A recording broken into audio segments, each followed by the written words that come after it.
નમસ્કાર વિદ્યાર્થી મિત્રો, આજના આપણા વિડીયોમાં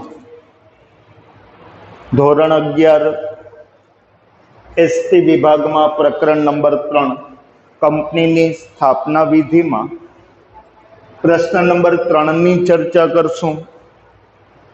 આજનો આપણો પ્રશ્ન છે, નોંધણીનું પ્રમાણપત્ર મેળવવાની વિધિ સમજાવો અથવા સ્થાપનાનું પ્રમાણપત્ર મેળવવાની વિધિ સમજાવો। અગાઉના વિડીયોમાં બીજા પ્રશ્નમાં આપણે ચર્ચા કરી હતી, એ હતો કંપનીની સ્થાપના પહેલાના તબક્કાની ચર્ચા કરી હતી। જ્યારે કોઈ એકાદ વ્યક્તિ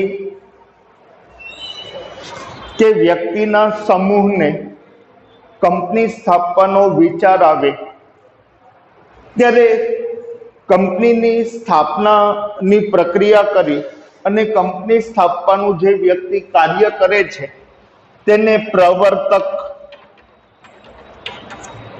અથવા તો સ્થાપક તરીકે ઓળખવામાં આવે છે। આ પ્રવર્તકો કે સ્થાપકો કંપની સ્થાપવા માટે જુદા જુદા તબક્કાઓમાંથી પસાર થાય છે। 3 તબક્કાઓની આપણે ચર્ચા કરી હતી કે પહેલો તબક્કો હતો કંપનીની સ્થાપના પહેલાનો તબક્કો, બીજો છે નોંધણી કે સ્થાપનાનું પ્રમાણપત્ર મેળવવાનો તબક્કો અને ત્રીજો છે ધંધો શરૂ કરવાનું પ્રમાણપત્ર મેળવવાનો તબક્કો।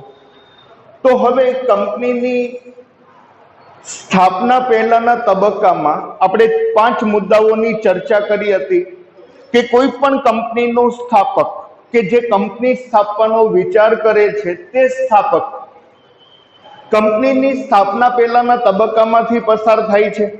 તેની અંદર આપણે 5 મુદ્દાઓની ચર્ચા કરી હતી। સૌથી પહેલો ધંધાનો વિચાર કરશે, વિચાર કર્યા પછી ધંધાની પ્રાથમિક તપાસ કરશે। પ્રાથમિક તપાસ છે એ પોતાને એવું લાગે કે આમાં પોતાને સફળતા મળશે અથવા તો જેને કહી શકાય કે સંતોષકારક પરિણામો મળે પ્રાથમિક તપાસના આધારે, તો એ વિગતવાર તપાસ કરે છે। વિગતવાર તપાસ કર્યા પછી એને પરિણામ છે એ આશાજનક આશાસ્પદ પરિણામ દેખાય તો તે જુદા જુદા સાધનોને એકત્રિત કરે છે। સંસાધનો એકત્રિત કર્યા પછી નાણાકીય વ્યવસ્થા કરે છે। તો આ 5 તબક્કામાંથી દરેક સ્થાપક છે એ પસાર થતો હોય છે। તો આ કંપની પહેલાના તબક્કાની આપણે કંપનીની સ્થાપના પહેલાના તબક્કા તરીકે ઓળખીએ છીએ। આ કંપનીની સ્થાપના પહેલાના તબક્કામાંથી પસાર થયા પછી કંપનીનો સ્થાપક નોંધણી કે સ્થાપનાનું પ્રમાણપત્ર મેળવવાની વિધિ કરે છે। આ વિધિમાં આપણે સામાન્ય રીતે 6 મુદ્દાઓની ચર્ચા કરશું કે ભાઈ નોંધણીનું કે સ્થાપનાનું પ્રમાણપત્ર મેળવવું હોય તો તેના માટે શું વિધિ કરવી પડે અથવા તો કયા તબક્કાઓમાંથી પસાર થવું પડે। તો કોઈ પણ કંપનીનો સ્થાપક હોય, ખાનગી કંપની હોય કે જાહેર કંપની હોય, કોઈ પણ કંપનીનો સ્થાપક હોય તેને નોંધણીનું કે સ્થાપનાનું પ્રમાણપત્ર મેળવવાની વિધિ કરવી પડે છે। હવે નોંધણીનું કે સ્થાપનાનું પ્રમાણપત્ર મેળવવાની વિધિના તબક્કો આની દીદી જો હિત, આવી રીતે આપણે સૂત્ર યાદ રાખવાનું છે। 6 મુદ્દાઓની આપણે ચર્ચા કરશું। આ 6 મુદ્દાઓમાં સૌથી પહેલો મુદ્દો છે આવેદનપત્ર। હવે નોંધણીનું કે સ્થાપનાનું પ્રમાણપત્ર મેળવવા માટે જુદા જુદા દસ્તાવેજો તૈયાર કરવા પડે છે। આ દસ્તાવેજોમાં સૌથી અગત્યનો દસ્તાવેજ છે આવેદનપત્ર। બ્રેકેટમાં લખ્યું છે MOA, પૂરું નામ છે મેમોરેન્ડમ ઓફ એસોસિએશન। ઘણા લોકો ટૂંકમાં મેમોરેન્ડમ પણ બોલે છે। આ કંપનીનો સૌથી અગત્યનો, સૌથી મહત્વનો દસ્તાવેજ ગણાય છે। હવે આવેદનપત્ર શું છે એની ચર્ચા કરીએ। આવેદનપત્ર નો સામાન્ય અર્થ છે કંપનીનો હેતુ અને કાર્યક્ષેત્ર દર્શાવતો દસ્તાવેજ એટલે આવેદનપત્ર। કંપનીનો હેતુ અને કાર્યક્ષેત્ર દર્શાવતો દસ્તાવેજ એટલે આવેદનપત્ર। આ આવેદનપત્રને કંપનીનો બંધારણીય દસ્તાવેજ ગણવામાં આવે છે। આને પ્રથમ નંબરનો દસ્તાવેજ ગણવામાં આવે છે, આને પાયાનો દસ્તાવેજ ગણવામાં આવે છે. ફેરફાર ન કરી શકાય તેવો એક અફર દસ્તાવેજ ગણવામાં આવે છે, કારણ કે દરેક કંપનીએ આવેદન પત્ર તૈયાર કરવું ફરજિયાત છે અને આવેદન પત્ર તૈયાર કરીને નોંધાવવામાં આવે તો જ કંપનીને સ્થાપનાનું કે નોંધણીનું પ્રમાણપત્ર મળી શકે છે. તો આવેદન પત્ર એ કંપનીનો સૌથી અગત્યનો, સૌથી મહત્વનો અને બાહ્ય પક્ષકારો સાથેના સંબંધોને સ્પષ્ટ કરતો એક અગત્યનો દસ્તાવેજ છે. એટલા જ માટે આને બંધારણીય દસ્તાવેજ તરીકે પણ ઓળખવામાં આવે છે. હવે આવેદન પત્રમાં જુદી જુદી કલમોનો સમાવેશ થાય છે. આપણે આવેદન પત્રની જ્યારે ચર્ચા કરશું ત્યારે વિગતે ચર્ચા કરશું. ખાલી માત્ર અત્યારે નામ પૂરતી ચર્ચા કરીએ કે આવેદન પત્રમાં કઈ કઈ, જ્યારે આવેદન પત્ર તૈયાર થાય છે તો આવેદન પત્રમાં જુદી જુદી કલમોનો સમાવેશ થાય છે. નામની કલમનો સમાવેશ થાય છે, રજિસ્ટર્ડ ઓફિસના સરનામાની કલમનો સમાવેશ થાય છે, પછી હેતુ અથવા તો જેને ઉદ્દેશ કે ધ્યેયની કલમ પણ કહેવામાં આવે છે, તો હેતુની કલમ, ઉદ્દેશની કલમ આ સૌથી અગત્યની કલમ ગણાય છે કે જેના આધારે કંપનીનો ઉદ્દેશ છે એ સ્પષ્ટ થાય છે. ત્યાર પછી જવાબદારીની કલમ છે, મૂડીની કલમ છે, સ્થાપનાની કલમ. તો આવી જુદી જુદી કલમોનો સમાવેશ છે આવેદન પત્રમાં થાય છે. હવે આવેદન પત્ર તૈયાર કર્યા પછી જો ખાનગી કંપની હોય તો ઓછામાં ઓછા 2 અને જાહેર કંપની હોય તો ઓછામાં ઓછા 3 સભ્યોએ સહી છે આવેદન પત્રમાં કરવી પડે છે. ફરી વખત કહું છું, આવેદન પત્ર તૈયાર કર્યા પછી તેની નોંધણી કંપની રજિસ્ટ્રાર સમક્ષ જ્યારે કરાવાય તો ખાનગી કંપની હોય તો ઓછામાં ઓછા 2 સભ્યો અને જાહેર કંપની હોય તો ઓછામાં ઓછા 3 સભ્યોએ આવેદન પત્રની સ્થાપનાની કલમમાં સહી કરવી પડે છે. તો આ છે આવેદન પત્ર. નંબર 2, નિયમન પત્ર. આ બીજા નંબરનો દસ્તાવેજ કે જે નોંધણીનું પ્રમાણપત્ર માટે તૈયાર કરી અને કંપનીના સ્થાપકોએ કે પ્રવર્તકોએ કંપની રજિસ્ટ્રાર સમક્ષ નોંધાવવું પડે છે. હવે નિયમન પત્રની વાત કરીએ તો નિયમન પત્ર, જેને અંગ્રેજીમાં આર્ટિકલ્સ ઓફ એસોસિએશન કહેવાય છે. હવે નિયમન પત્રને ટૂંકમાં ઘણા લોકો આર્ટિકલ્સ તરીકે પણ ઓળખે છે. તો નિયમન પત્ર શું છે? તો કે કંપનીના આંતરિક વહીવટના જે નીતિ નિયમો દર્શાવતો દસ્તાવેજ છે તેને નિયમન પત્ર તરીકે ઓળખવામાં આવે છે. ફરીથી કહું છું, કંપનીના આંતરિક વહીવટના નીતિ નિયમો દર્શાવતા દસ્તાવેજને નિયમન પત્ર તરીકે ઓળખવામાં આવે છે.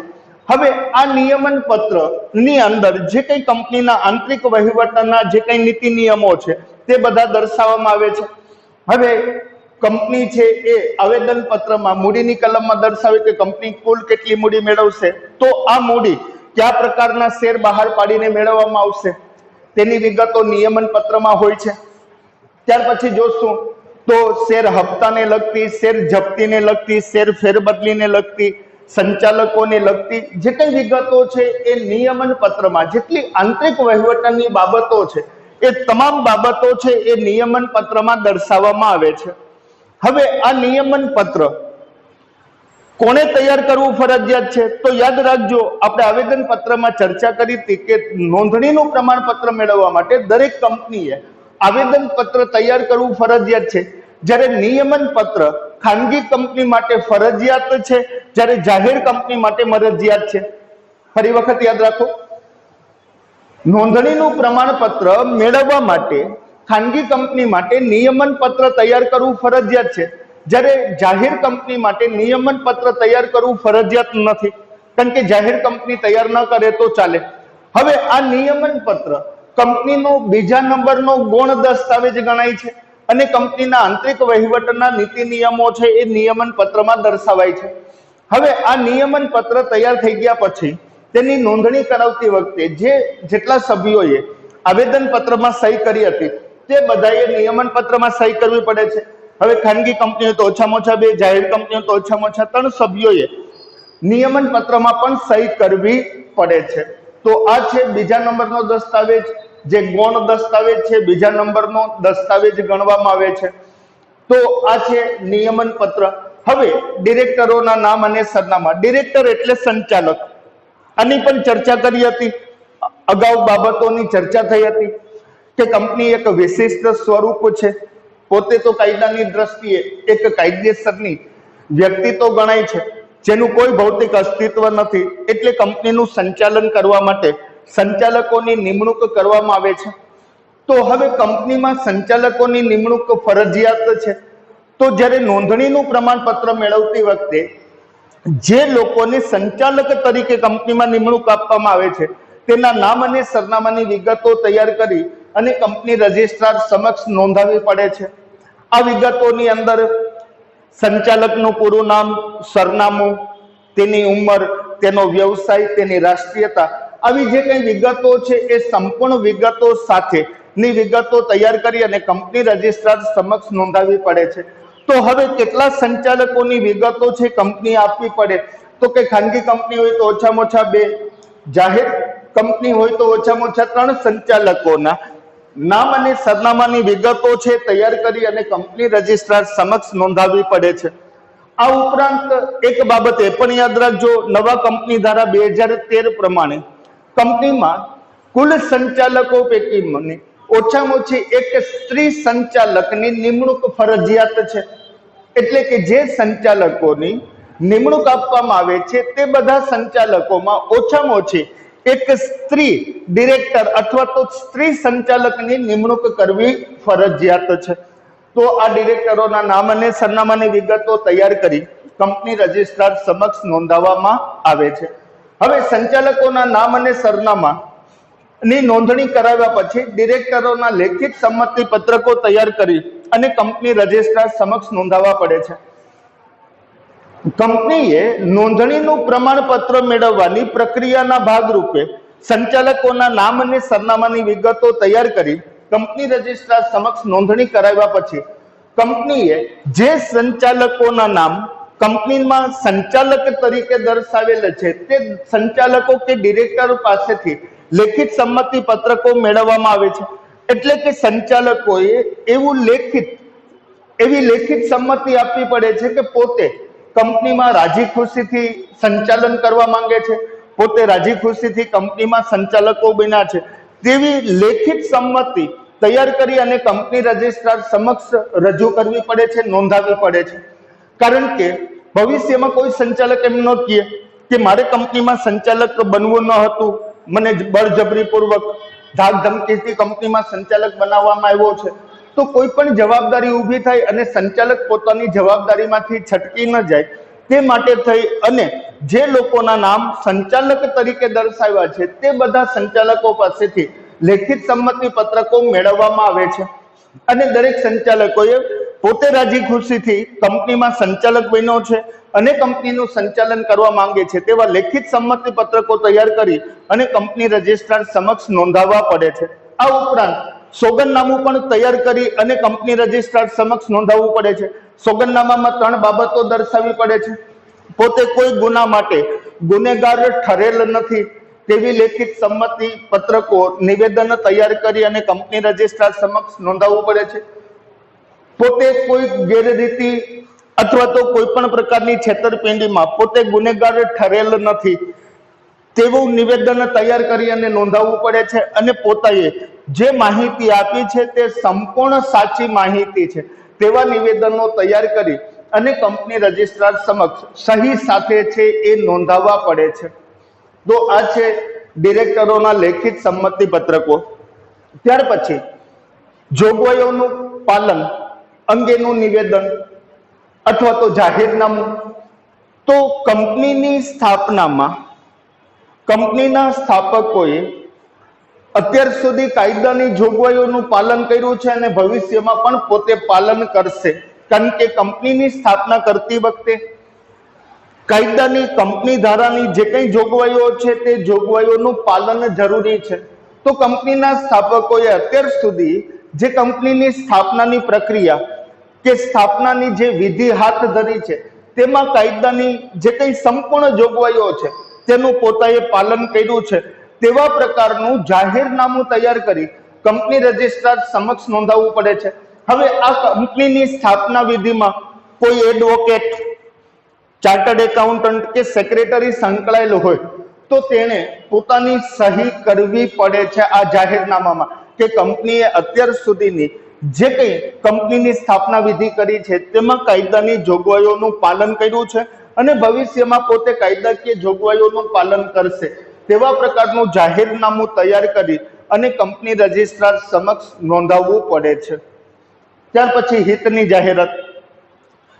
કંપનીમાં સંકળાયેલા જે કંઈ મેનેજર છે, સેક્રેટરી છે, સંચાલકો જો અન્ય કંપનીમાં તેનું હિત રહેલું હોય અથવા તો અન્ય કંપની સાથે પોતે સંકળાયેલા હોય તો તે પોતાના અન્ય કંપનીમાં રહેલા હિતની અથવા તો અન્ય કંપની સાથે પોતે સંકળાયેલા છે તેની જાહેરાત કરવી પડે છે અને લેખિતમાં કંપની સમક્ષ છે એ કંપની રજિસ્ટ્રાર સમક્ષ તેની નોંધણી કરાવવી પડે છે।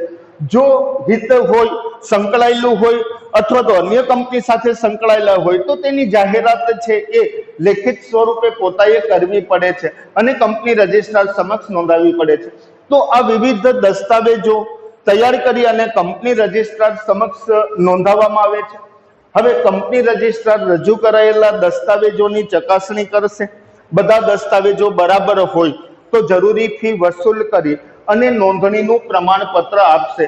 અને યાદ રાખો, નોંધણીનું કે સ્થાપનાનું પ્રમાણપત્ર મળે એટલે ખાનગી કંપની પોતાનો ધંધો શરૂ કરી શકે છે, પરંતુ જાહેર કંપની પોતાનો ધંધો શરૂ કરી શકતી નથી, કારણ કે જાહેર કંપનીએ ધંધો શરૂ કરવાનું પ્રમાણપત્ર મેળવવાની વિધિ કરવી પડે છે। તો અહીં સુધી રાખીએ છીએ કે નોંધણીનું કે સ્થાપનાનું પ્રમાણપત્ર મેળવવાની વિધિ। ફરીથી કહું છું, કંપનીની સ્થાપના પહેલાના તબક્કામાંથી પસાર થયા પછી બીજો તબક્કો નોંધણીનું કે સ્થાપનાનું પ્રમાણપત્ર મેળવવાની વિધિ કે વિધિના તબક્કાઓની ચર્ચામાં આપણે 6 મુદ્દાઓની ચર્ચા કરી હતી કે ભાઈ દરેક કંપની આવેદનપત્ર તૈયાર કરી કંપની રજિસ્ટ્રાર સમક્ષ નોંધાવવું પડે છે। આવેદનપત્રની નોંધણી કરાવ્યા પછી નિયમન પત્ર તૈયાર કરી અને કંપની રજિસ્ટ્રાર સમક્ષ નોંધાવવું પડે છે। ત્યાર પછી ડિરેક્ટરો તરીકે જે વ્યક્તિને નિમણૂક આપવામાં આવી છે તેના નામ અને સરનામાની વિગતો છે કંપની રજિસ્ટ્રાર સમક્ષ નોંધાવવી પડે છે। ખાનગી કંપની હોય તો ઓછામાં ઓછા 2, જાહેર કંપની હોય તો ઓછામાં ઓછા 3 અને નવા કંપની ધારા 2013 પ્રમાણે ઓછામાં ઓછી 1 સ્ત્રી ડિરેક્ટરની વિગતો છે તૈયાર કરી કંપની રજિસ્ટ્રાર સમક્ષ નોંધાવવી પડે છે। ત્યાર પછી ડિરેક્ટરોના લેખિત સંમતિ પત્રકો છે એ કંપની રજિસ્ટ્રાર સમક્ષ નોંધાવવા પડે છે અને સાથોસાથ જે કંઈ નિવેદન છે એ તૈયાર કરી અને કંપની રજિસ્ટ્રાર સમક્ષ નોંધાવવું પડે છે। આ નિવેદનમાં પોતે કોઈ ગુના માટે ગુનેગાર ઠરેલ નથી, કોઈ પણ પ્રકારની ગેરરીતિ કે છેતરપિંડીમાં ગુનેગાર ઠરેલ નથી અને જે કંઈ માહિતી આપવામાં આવી છે તે સંપૂર્ણ સાચી છે તે પ્રકારના નિવેદનો તૈયાર કરી અને સોગંદનામું છે તૈયાર કરી કંપની રજિસ્ટ્રાર સમક્ષ નોંધાવવું પડે છે। ત્યાર પછી કંપનીની સ્થાપનામાં કંપનીના સ્થાપકોએ અત્યાર સુધીમાં કાયદાની જોગવાઈઓનું પાલન કર્યું છે તે પ્રકારનું જાહેરનામું તૈયાર કરી કંપની રજિસ્ટ્રાર સમક્ષ નોંધાવવું પડે છે। કંપનીની સ્થાપના સાથે સંકળાયેલા જે કંઈ મેનેજર છે, સેક્રેટરી, સંચાલકો કે જેનું અન્ય કોઈ કંપનીમાં હિત રહેલું હોય અથવા તો અન્ય કંપની સાથે સંકળાયેલા હોય તો તેની જાહેરાત કરવી પડે છે। તો આ બધા દસ્તાવેજો કંપની રજિસ્ટ્રાર સમક્ષ નોંધાવાય છે। કંપની રજિસ્ટ્રાર આ બધા દસ્તાવેજોની ચકાસણી કરે છે। ચકાસણી કર્યા પછી યોગ્ય લાગે તો જરૂરી ફી વસૂલ કરી અને નોંધણીનું પ્રમાણપત્ર આપે છે અને નોંધણીનું પ્રમાણપત્ર મળે એટલે ખાનગી કંપની પોતાનો ધંધો શરૂ કરી શકે છે, પરંતુ જાહેર કંપનીએ ધંધો શરૂ કરી શકતી નથી, કારણ કે જાહેર કંપનીએ ધંધો શરૂ કરવાનું પ્રમાણપત્ર મેળવવાની વિધિ કે પ્રક્રિયા કરવી પડે છે। તો અહીં સુધી રાખીએ છીએ। નવા વિડીયોમાં નવા પ્રશ્નની ચર્ચા કરશું।